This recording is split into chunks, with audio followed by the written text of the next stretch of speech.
امریکہ میں ایک 20 سالہ خاتون کو 3D پرنٹنگ سے تعمیر کیا گیا ایک نیا انسانی کان لگایا گیا ہے۔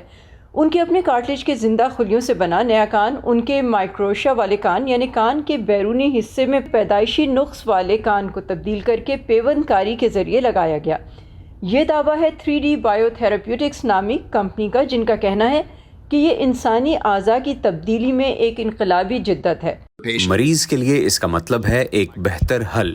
2013 میں 3D پرنٹنگ کے ذریعے اعضاء بنانے پر تحقیق کا کام کارنل یونیورسٹی میں ڈاکٹر لیری باسنر کی لیب میں شروع ہوا تھا، جہاں سے نکل کر اب یہ ٹیکنالوجی بایوٹیک سٹارٹ اپ 3D بائیو تھراپیوٹکس کمپنی کے انسانی کان کے 3D پرنٹنگ کے کلینکل ٹرائلز میں پیوند کاری میں استعمال کی جا رہی ہے۔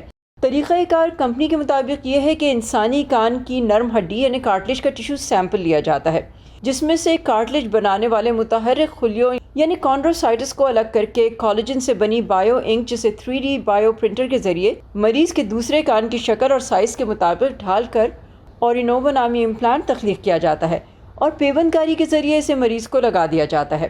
ڈاکٹر آرٹورو بونیلا بچوں میں مائکروشا کے نقص ٹھیک کرنے کی سرجری کرتے ہیں۔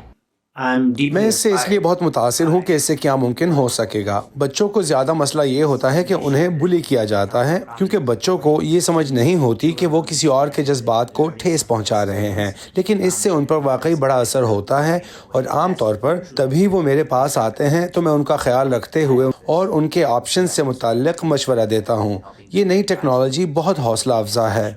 کمپنی کا کہنا ہے کہ وقت کے ساتھ لیب میں بنے اس کان میں بہتری آتی ہے۔ نہ صرف یہ ایک عام کان کی طرح نظر آتا ہے، بلکہ اس میں لچک اور محسوس کرنے کی صلاحیت بھی آ جاتی ہے۔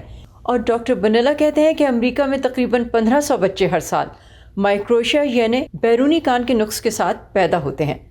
صبا Shah Khan, Voice of America, Washington.